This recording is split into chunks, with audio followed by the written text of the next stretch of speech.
Stanford University. It's a great pleasure to welcome you all this evening to the 2015 Heyns Lecture, hosted by the Office for Religious Life. My name's Jane Shaw, and I am the Dean for Religious Life. The Roger W. Heyns Lecture in Religion and Society was established in 1994. Roger Heyns was the Chancellor of the University of California at Berkeley. He very sensibly retired to this area of the Bay Area and became a very active member of Memorial Church from 1977 until his death in 1995. This lecture is in his honor, and we are particularly delighted that Robert Gregg, Dean for Religious Life Emeritus, my predecessor, is with us this evening because it was his energy and commitment that were crucial to the establishment of this important lecture series. It's now my great privilege to introduce this evening's distinguished Heyns lecturer, Cardinal Reinhard Marx, the Archbishop of Munich and Freising. I should say that Cardinal Marx is the very first Roman Catholic cardinal to lecture in the Heyns series, and I'm delighted that after 20 years we managed to get a cardinal to lecture to us, and that it is you. We're really thrilled. Cardinal Marx was ordained priest in 1979, bishop in 1996, and appointed a cardinal in 2010. He has, in recent years, emerged as one of the leading figures in the Roman Catholic Church, working closely with Pope Francis on questions of reform, particularly reform of the Curia. When asked in a recent interview to characterize Pope Francis's approach, he said, "Francis wants us to move. His frequent use of the word avanti, get moving, is ample proof of that." Cardinal Marx currently serves as the head of the German Bishops' Conference and as president of the Commission of the Bishops' Conferences in the European Union.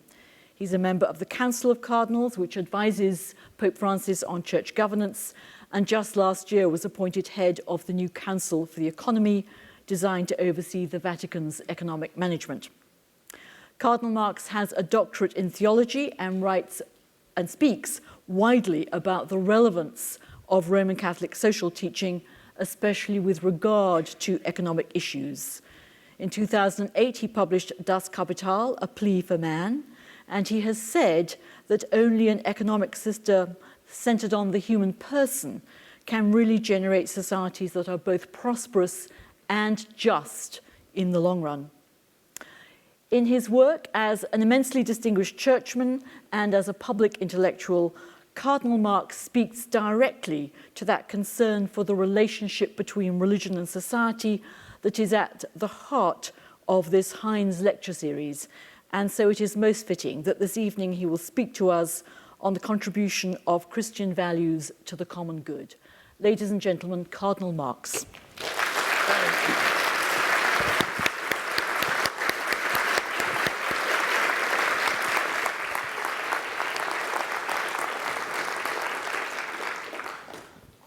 Thank you for the invitation to come to Stanford University.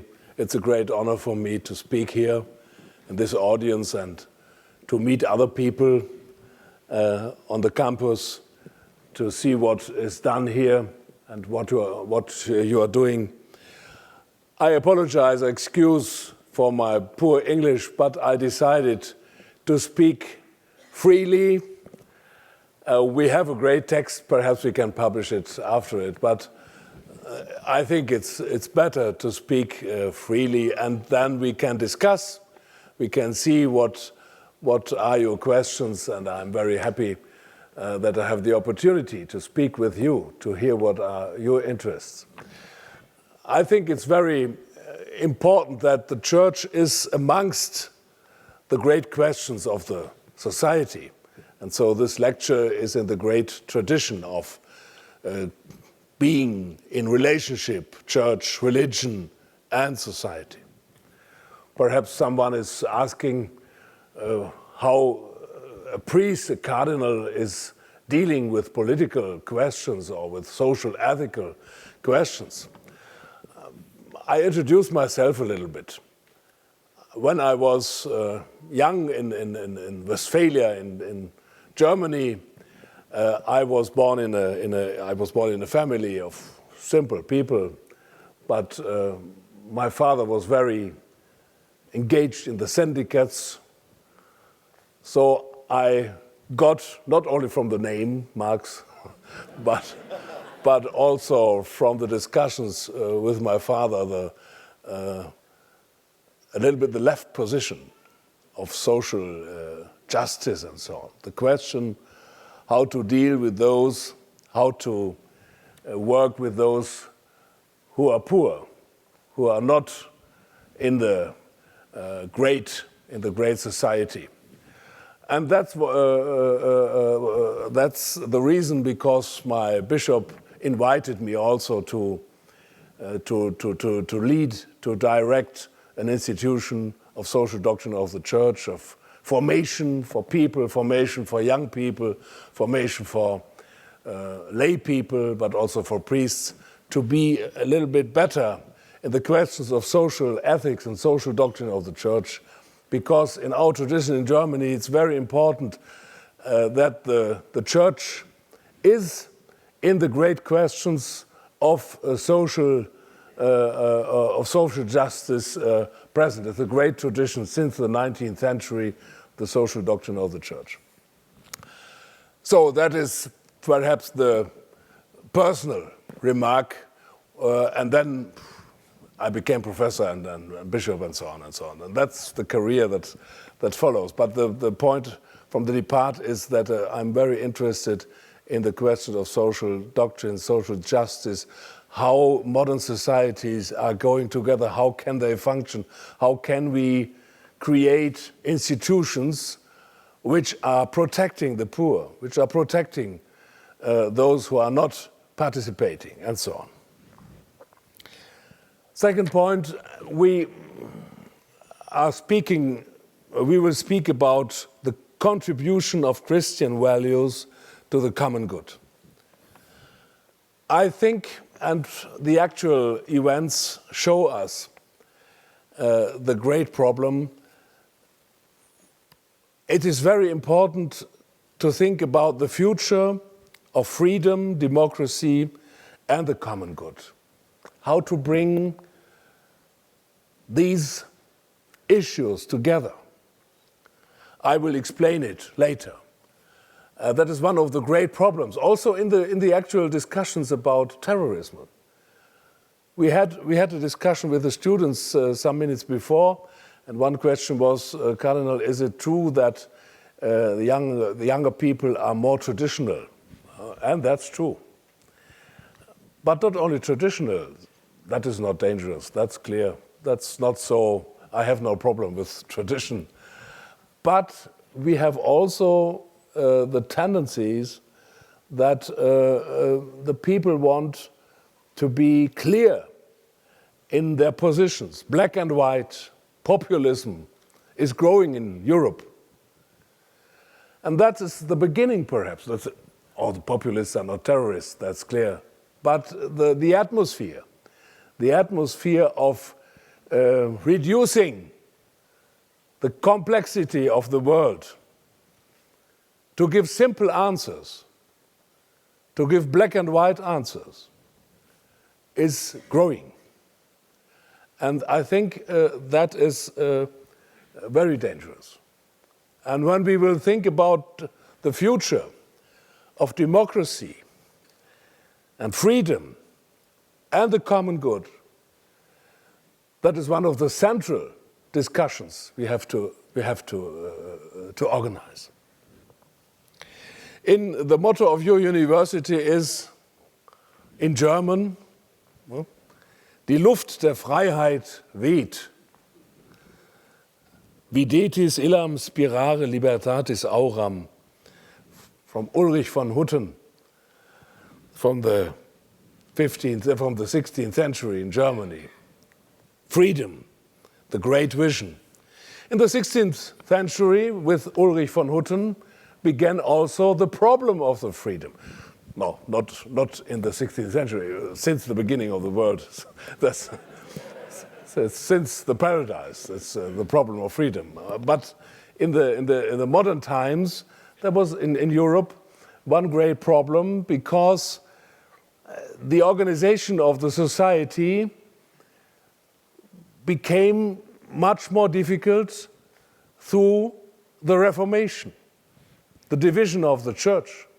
That was the great problem of 2-3 centuries. How to organize a society with different religions.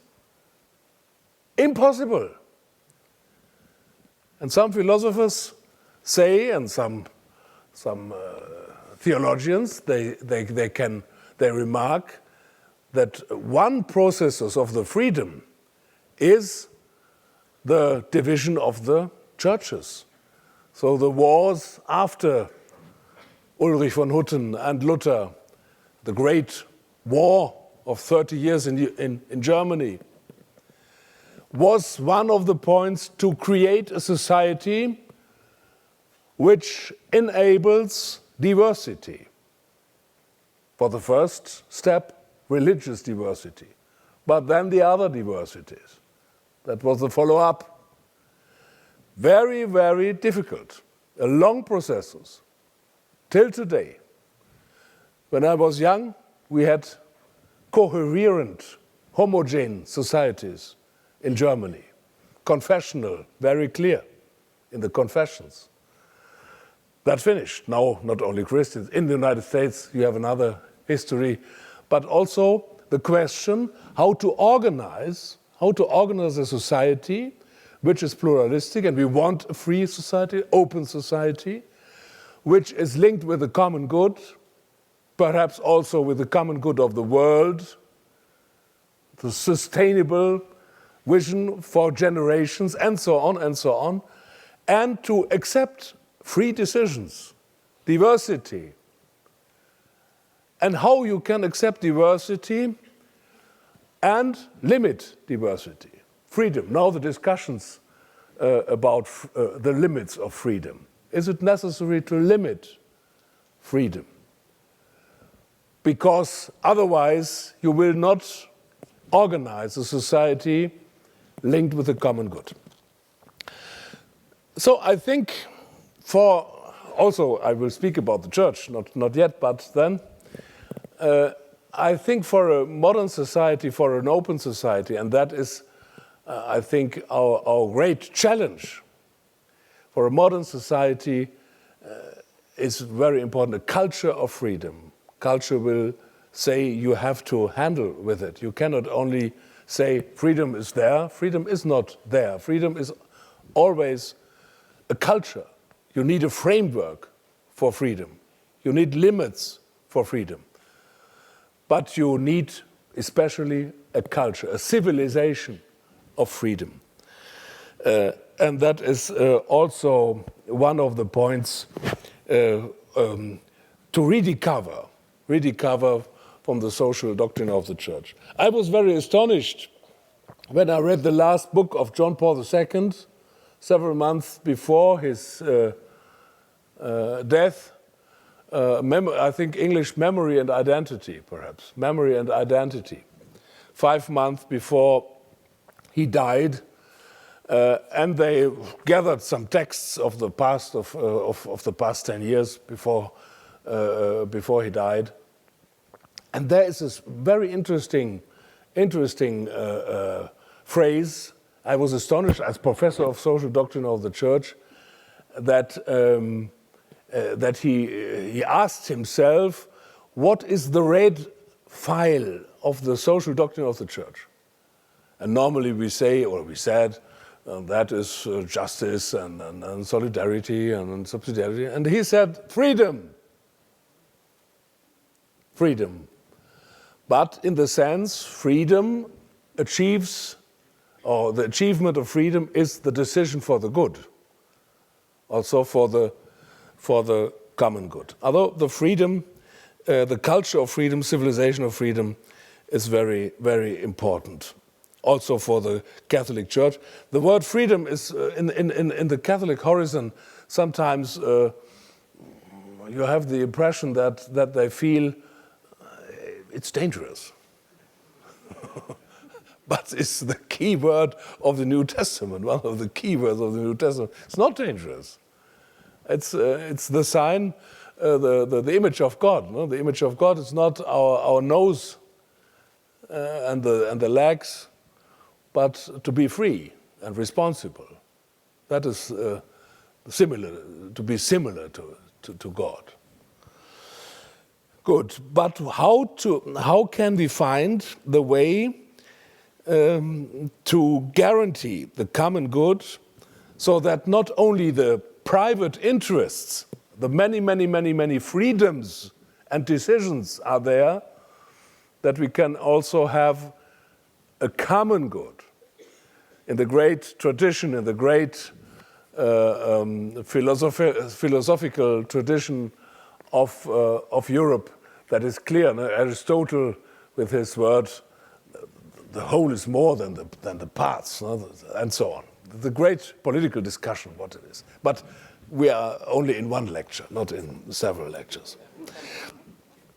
And how to guarantee the common good in a pluralistic and open society is the key problem of the future of the United States, Europe, when we think that this is also a model, I say it very openly, a model for the world. They can accept it or not.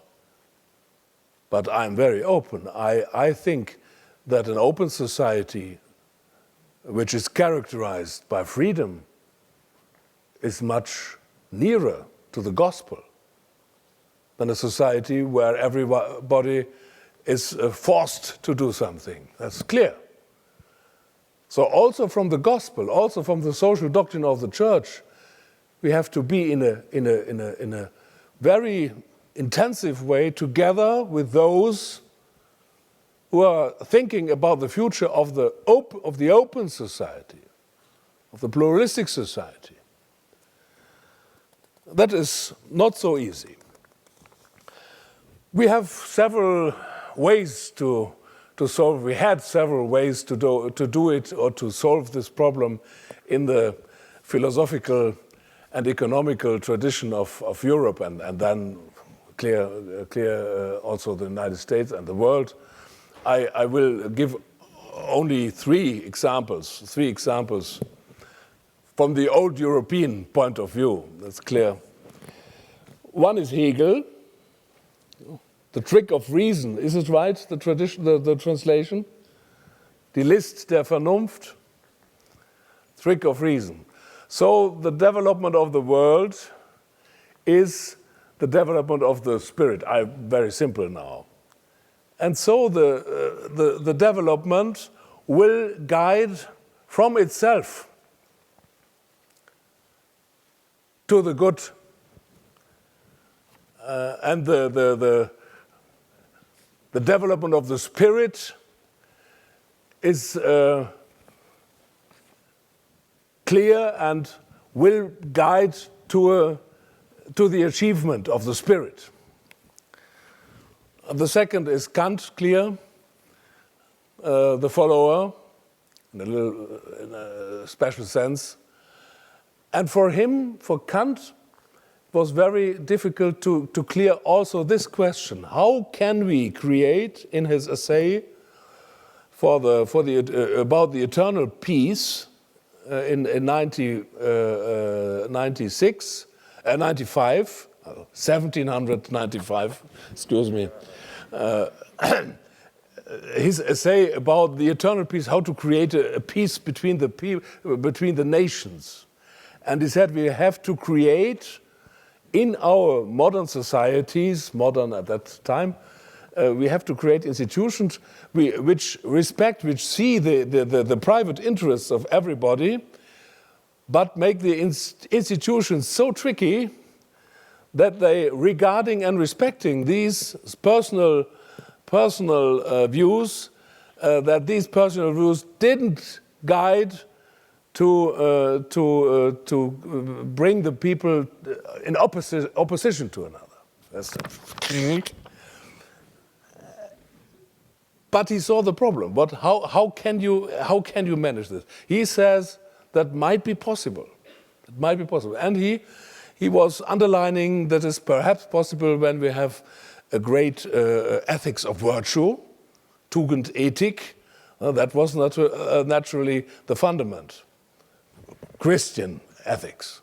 For him it was clear. No other ethics was for him understandable. And the third example to solve this problem of personal freedom, personal interest and common good is Adam Smith with his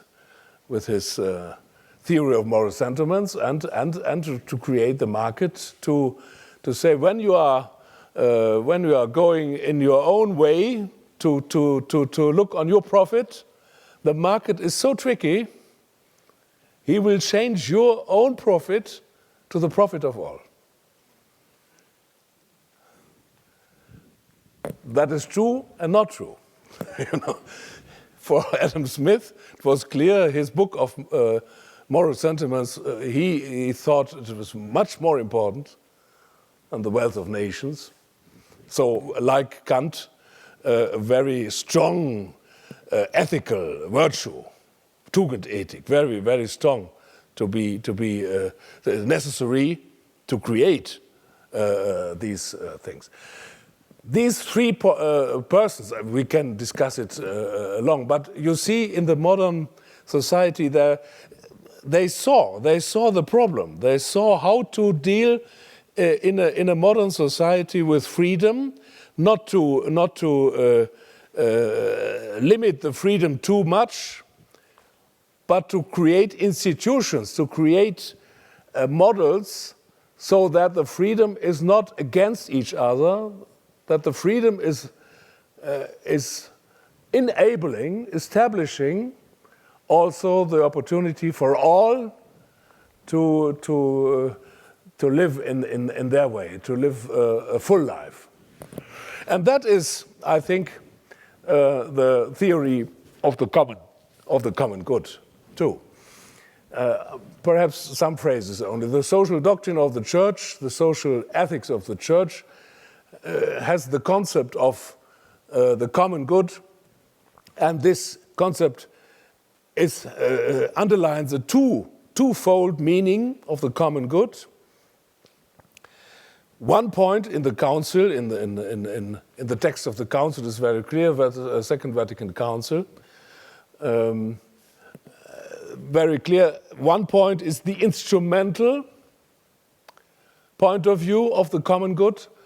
So we can say the common good is the framework, the institutional framework, which enables that everybody, that every participant can go or can achieve his fulfillment, his ideas. And the other point is more the content of the common good. And that is twofold again. One are the points society is deciding in Parliament, perhaps. No? What the social state. Social state is not. And the other, and that's much more difficult, is the natural law. Human rights, human dignity.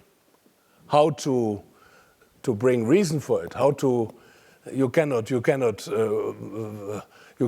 abolish human rights from a parliament. If the parliament decides against it, the human rights are there. They are not the property of a parliament, the property of a society. That is what Benedict XVI said in our parliament when he was there in 2011, the great discussion about natural law. He said, normally it's enough when you have the majority. You can organize a modern society with the voting of majorities. That is normally. But you have some points you cannot decide. And that is a great, great problem till today. How to define these points which cannot be decided by the parliament, which are before the parliament.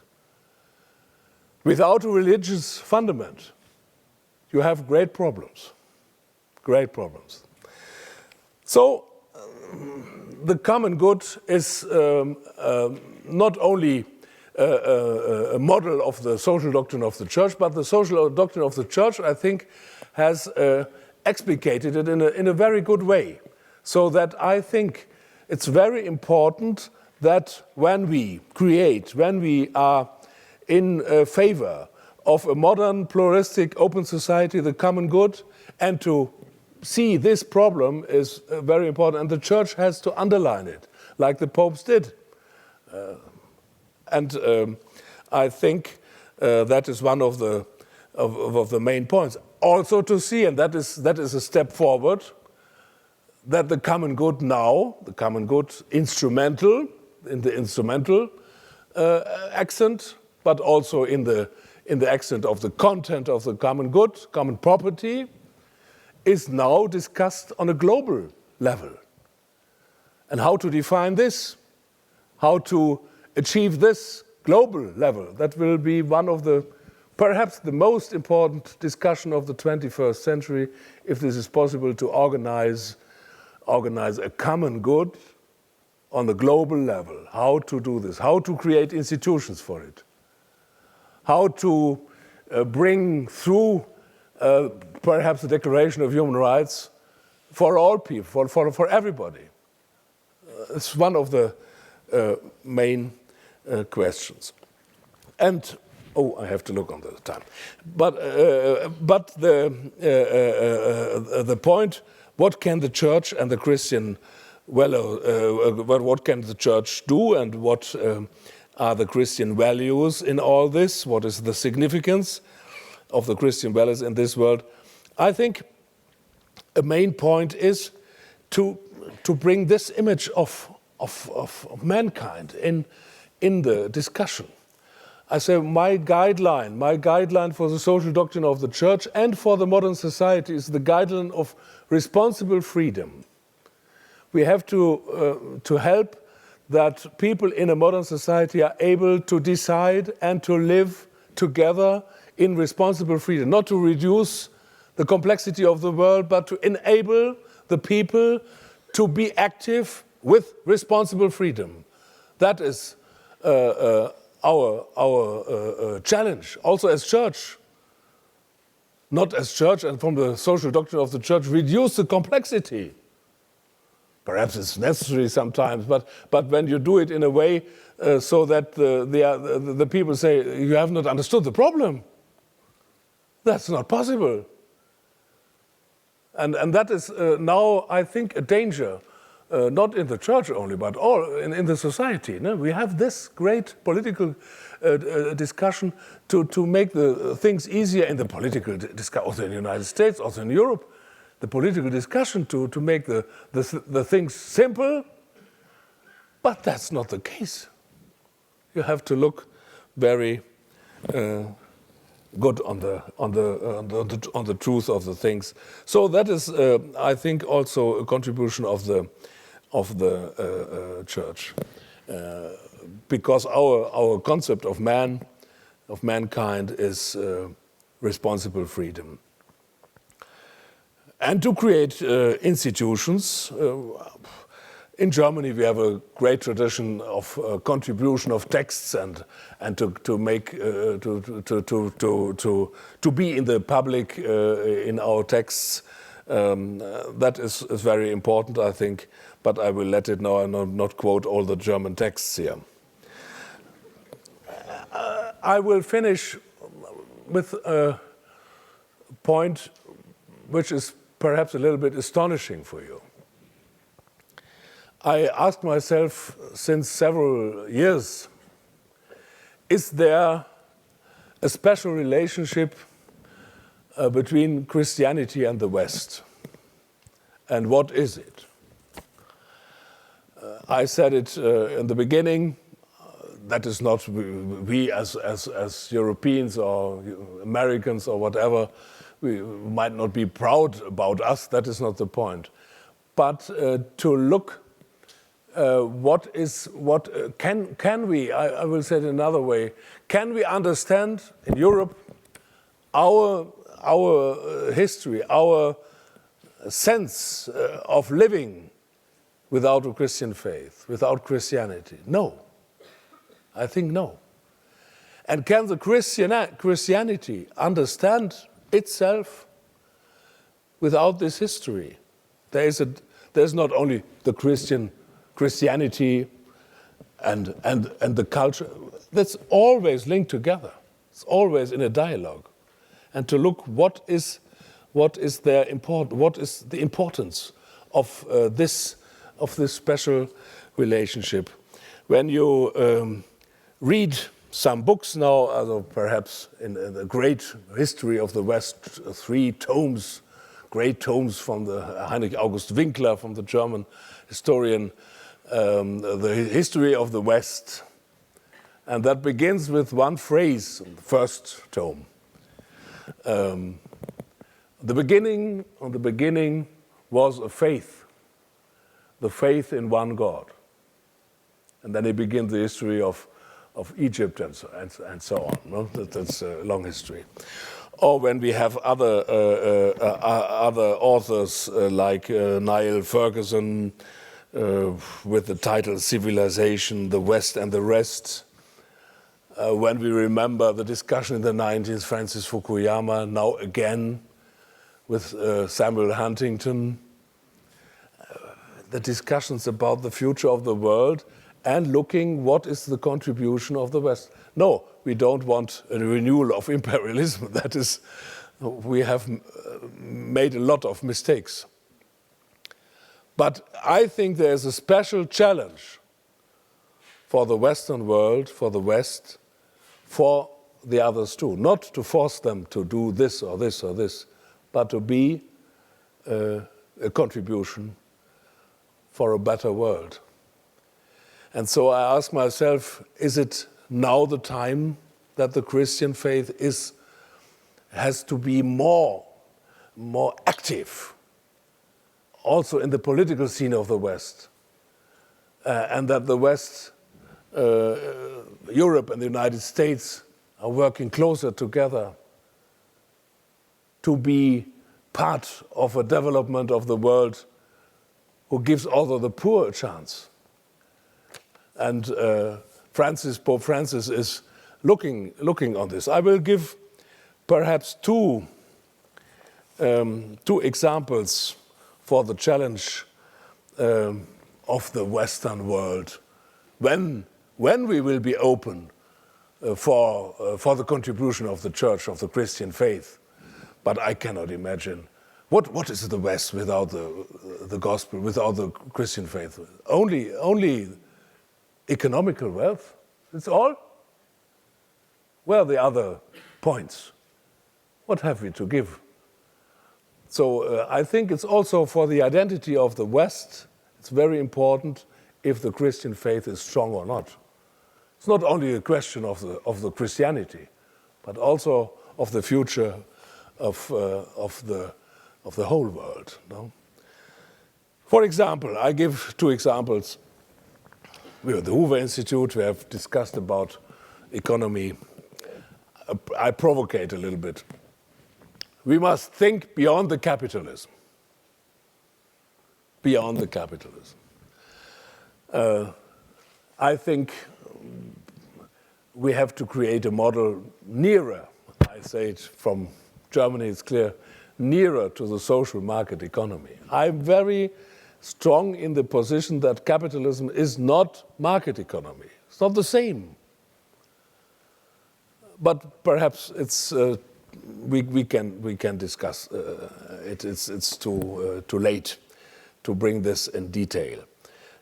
But when we have only the issue of economical dates, when we see the common good is also only defined in economical numbers, figures, that's not the case. That's not our vision.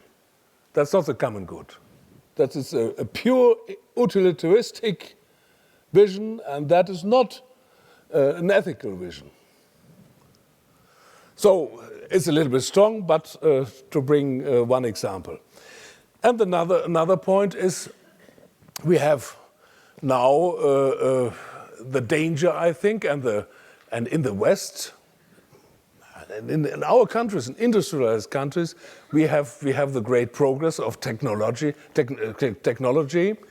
and I think I say it now in a little simple way, perhaps too simple, but we have not the vision of a good life, but we say sometimes, or it is said in our societies, the technological imperative, what technical is possible, you will do it. When not we, the others, so we will do it. That's the way. Combined with the economical imperative, what makes profit, you have to try it, do it. When not we, the others will do it. Yeah. Combined with the morality of minus malum.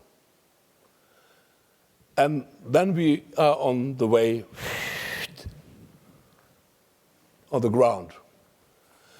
And I think that is very important that we in our countries have a special responsibility to correct these ideologies. It's also an ideology. The poor markets, we had discussed it with the students, that is also ideology. And then we have a special responsibility, I think, in our countries. And the contribution of the church is to remember to bring these subjects in our societies, in our modern society, to say yes to our modern society, not to be a church complaining all the bad things and not, but to be engaged in the positive future of our societies. That is the question of law, that is the question of climate and human rights and so on. At the end now, I am dreaming of a real new evangelization. Not in the sense how a student asked this, or in another way, how can we bring the people back to the church? How can we fill our churches? That the question might be, how can we, with the gospel, be an enlightenment? The gospel is the most important enlightenment of the history of mankind, not the other philosophers. The gospel. That's my opinion. And you can show that sometimes the history of freedom was they were fighting against the church. That is clear. But they were inspired by the gospel. You can look on the European history very, very often. And this gospel is also for the future.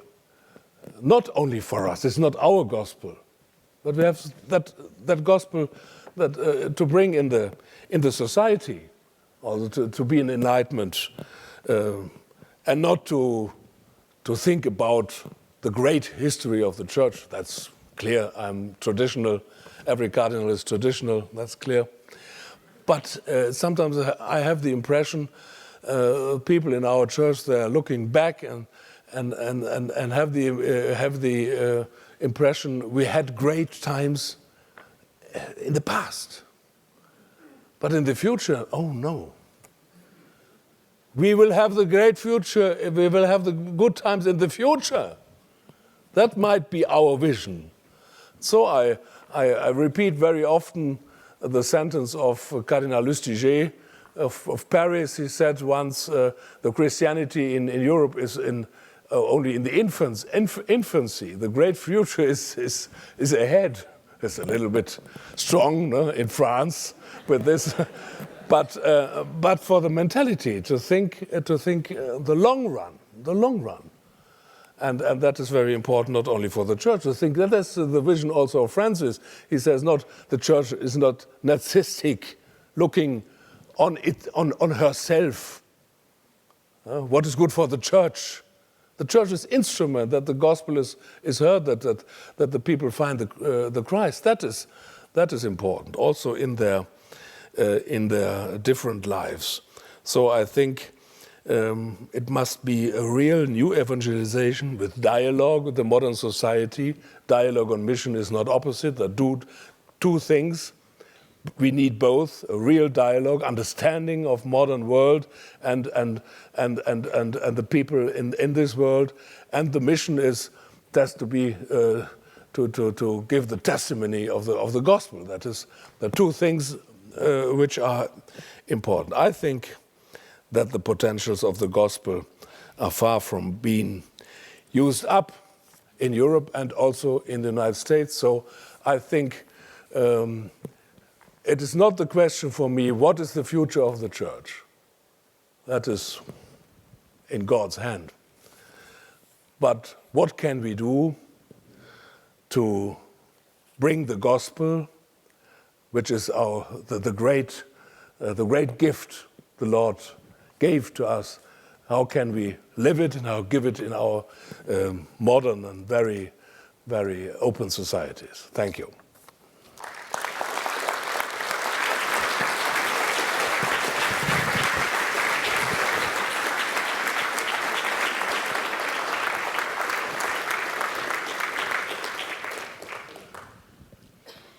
So we now have a period of questions, and the thing simply is to go up to one of the microphones and address your question to Cardinal Marx, and he will answer it and engage in a dialogue with you. So I think we've already got the first questioner just there. Hello, Cardinal Marx. Welcome to Stanford. My name is Patrick Sorenza. I'm an undergraduate here. I'm also a congregant of Memorial Church. And so I wanted to ask you a particular question. I am young and inexperienced. But from what I understand of the world, there are multiple views of what is the common good. And sometimes those views clash.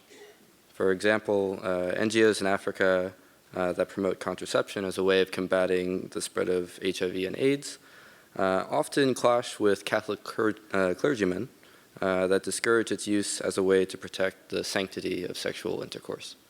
My question is, do you believe that there are multiple visions of the common good, and if so, how should those from the West who promote Christian values elsewhere account for friction between these visions?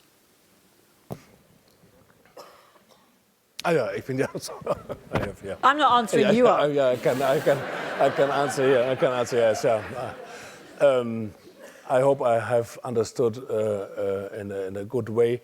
The problem is, I said it, the common good is not, the first point of the common good is to have institutional framework so that the participants of the community can achieve their goals. They are free in searching their full life in the framework of the ethical order of the world and of the gospel when they are Christians. It's clear. That is very important. So not the state defines the common good. The state has to enable the framework, the institutions. And the second point is the common good. I said it in the twofold sense.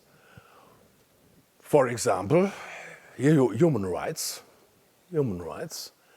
And what are human rights? That's you can develop it.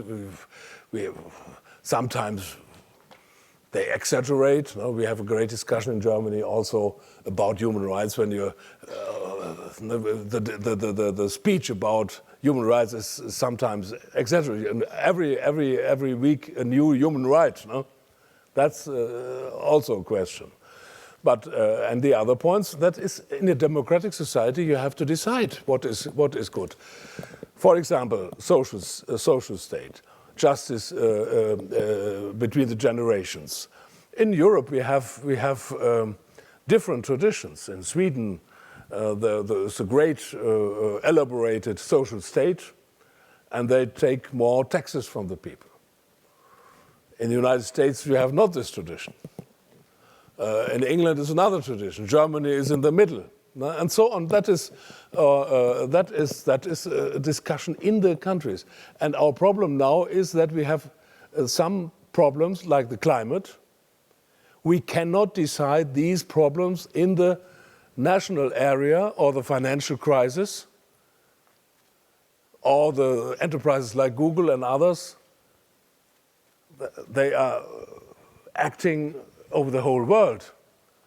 So you have to create rules and institutions. That is, I have not the solution. I cannot answer how to make it. But you see that step by step, we are creating this. Then we have failures. Then we have crises. Then we begin to make other rules, to find other frameworks, institutions. No? And that is also the case in the questions there. Another thing is sometimes they don't see the difference. They say common good, and they see that's charity. That's another thing. Also, that charity is important in a society, and that is clear. No, but the common good is not identified with charity. That is a new accent. Thank you. There's one in the balcony. Hello.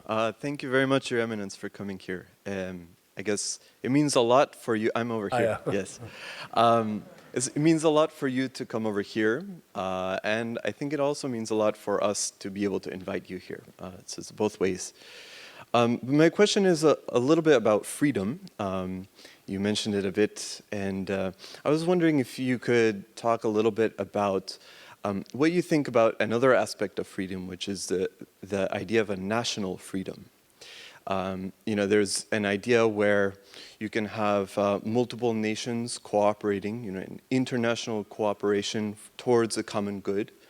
And then there's another aspect which you could say is actually opposite to that, or is different from that, which is the idea of different peoples operating by themselves and trying to achieve the common good as a smaller society. And we see both of those movements. I can think of Europe. On the one hand, only a decade ago, we had this movement towards, a treaty establishing the European Constitution. That would be an international movement.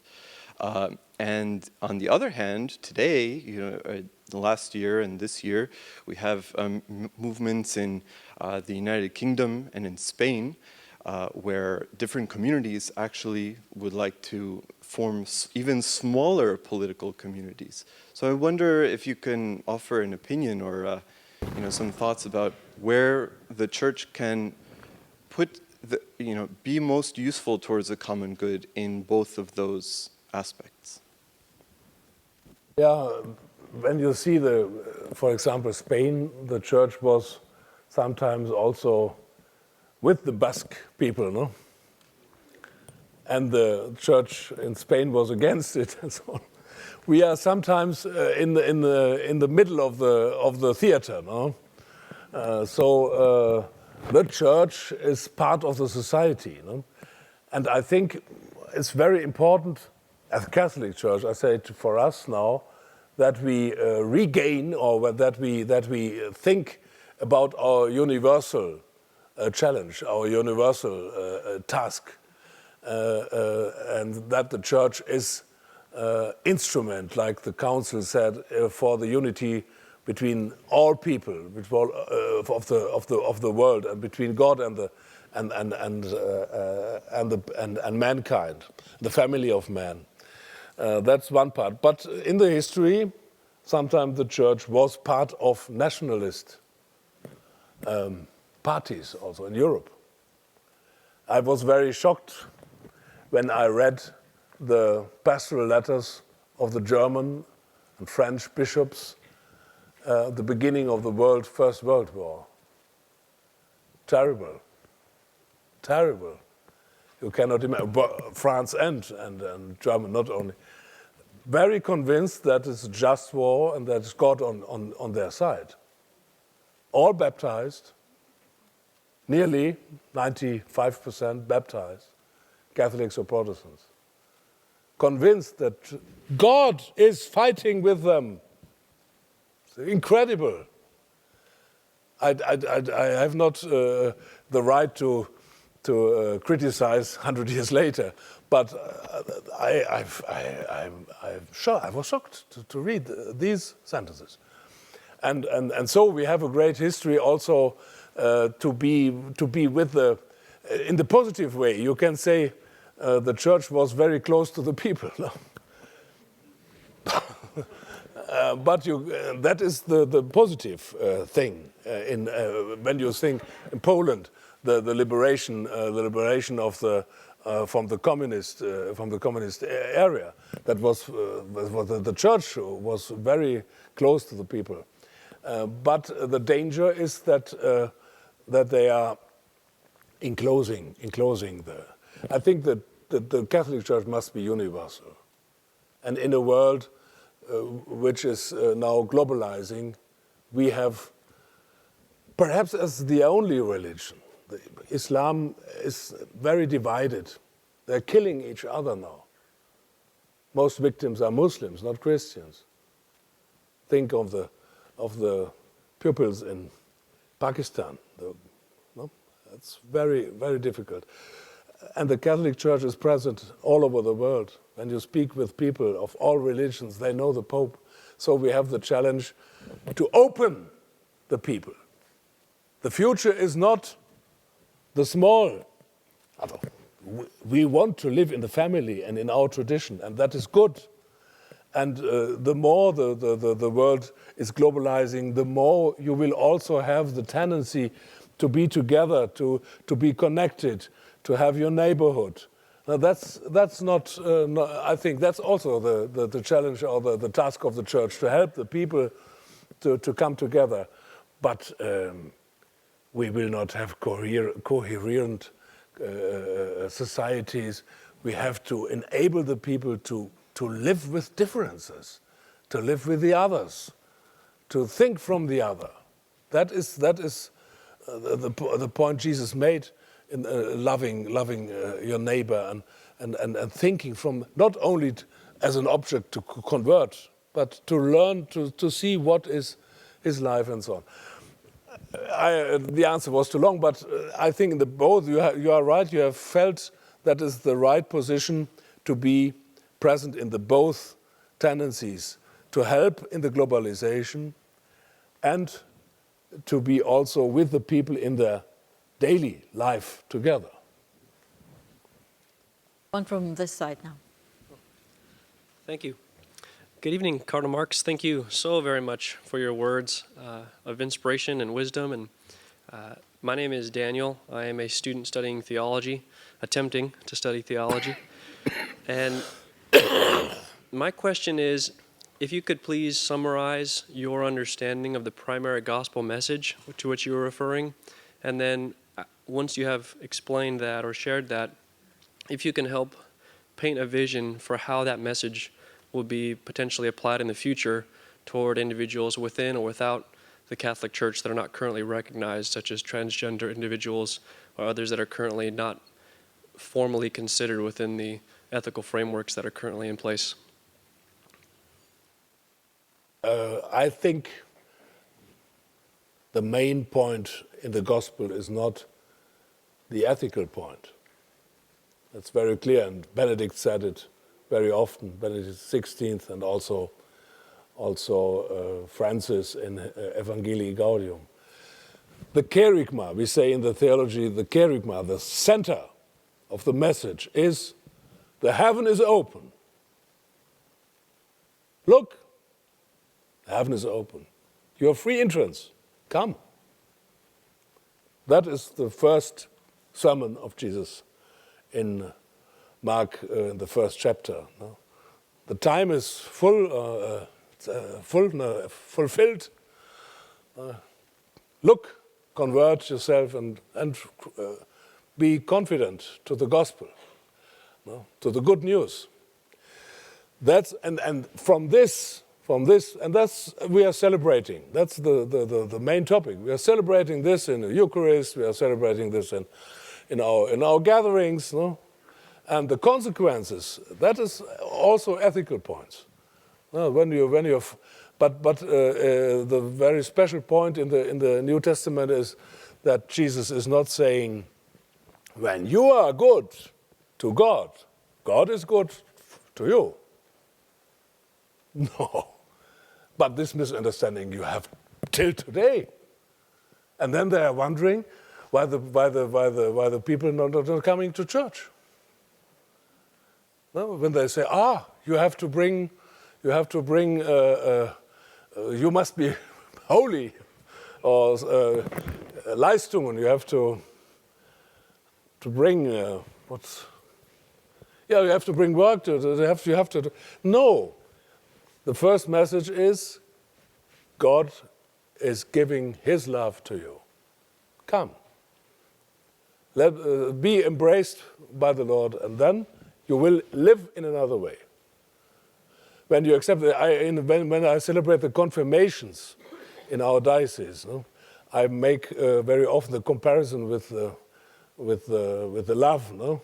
When someone says to his friend, "I love you," and the friend answers, "But I not you."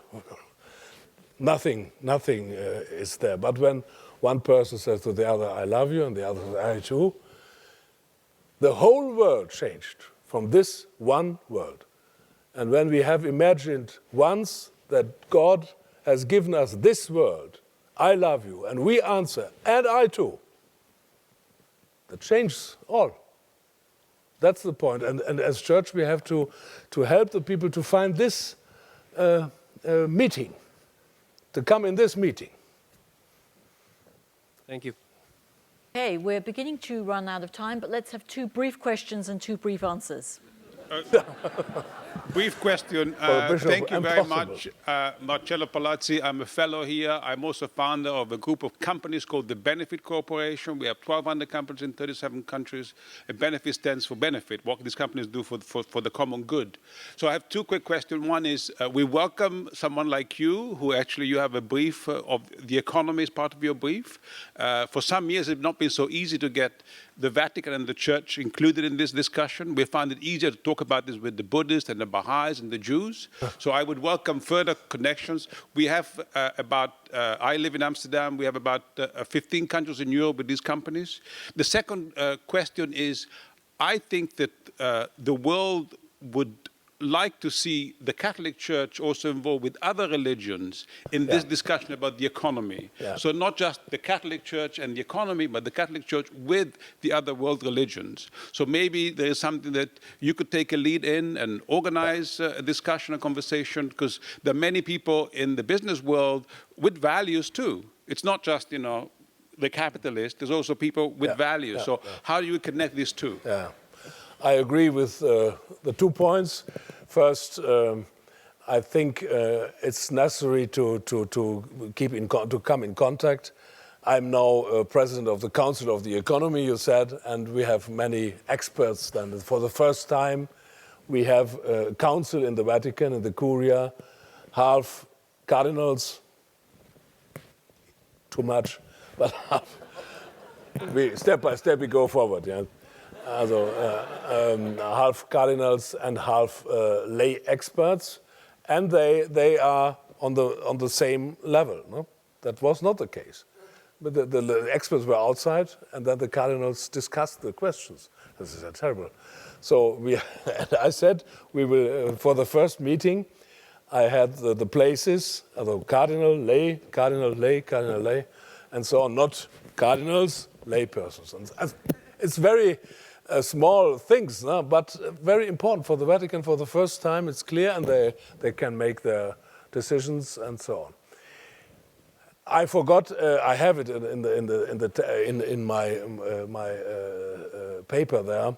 The dialogue with the other religions is very important, and I feel that Pope Francis is very open for it, and he sees that also for this question of the common good, universal common good, the discussion or the context to the other religions, just in this situation, also with the Islam, is very, very important, and also about the economical theories, economical questions.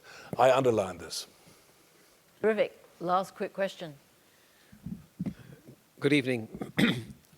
I just have quick question about something that you just said now and something that Pope Francis has been speaking of and the topic that you spoke of this evening. In responding to the previous question, you talked about the church as the possibility of making this meeting happen.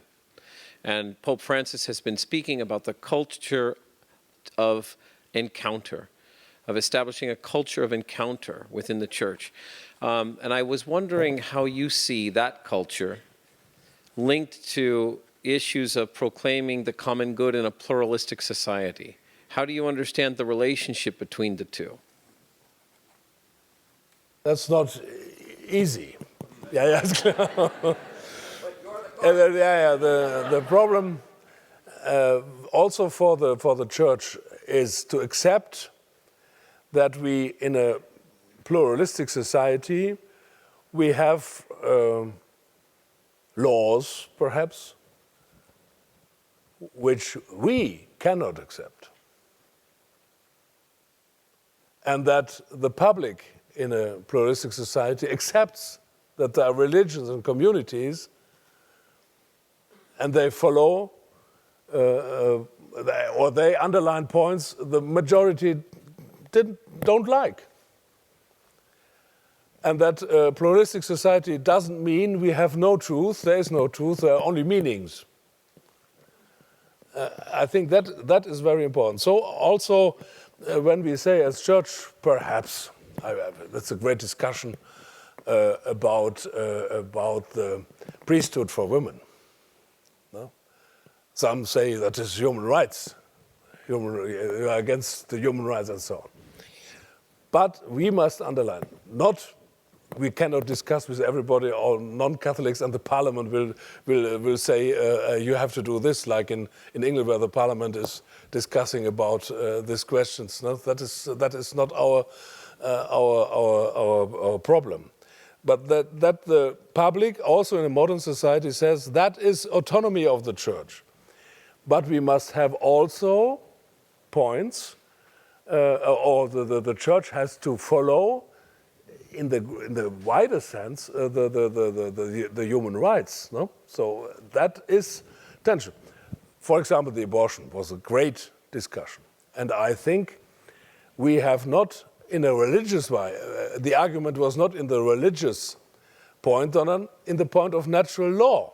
No? In the point of natural law, we said that is not a question only for Catholics, but that is the question which touches all people. And we have to bring arguments, and we have then, in an open society, to accept what the law is. We can fight, we can make influence, we can regain the territory, and so on. But we accept in the state of law that the problem is, and Pope Benedict was very clear in it, that in this pluralistic society, the sense of truth is very difficult, because when someone says we're believing this truth, it sounds fundamentalistic. No? Truth is never know. No? You don't know. So I think that will be for the future also when we will have Muslims in our society, and we have Muslims in our society, or in Germany.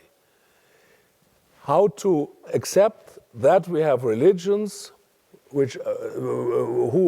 not agree with some positions the law in Germany makes. And they accept that they are not fighting against it with violence, but in the political way, perhaps, and creating a Muslim party and so on and so on. So the modern society is not so easy, precarious. Sometimes I say it's a precarious society, democracy. And it's not said that the democracy will have the future for all times. I hope. And I said that I think it's also nearer to the gospel. But it's needs a lot of things before. Formation, acceptance of the other, of the differences. I said it, no? To accept differences without keeping outside the concept of truth. Very difficult. I pray that we will have a good future. And so the church has to give a good contribution for this discussion.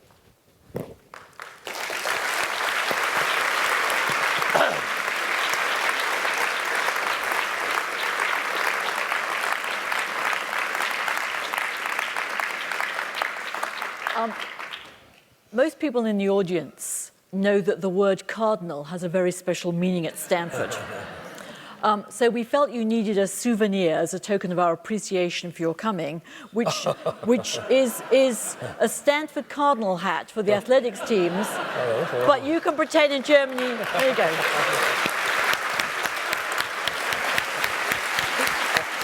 Thank you. Thank you. Thank you.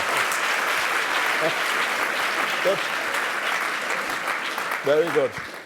Thank you. God bless you. God bless you. For more, please visit us at stanford.edu.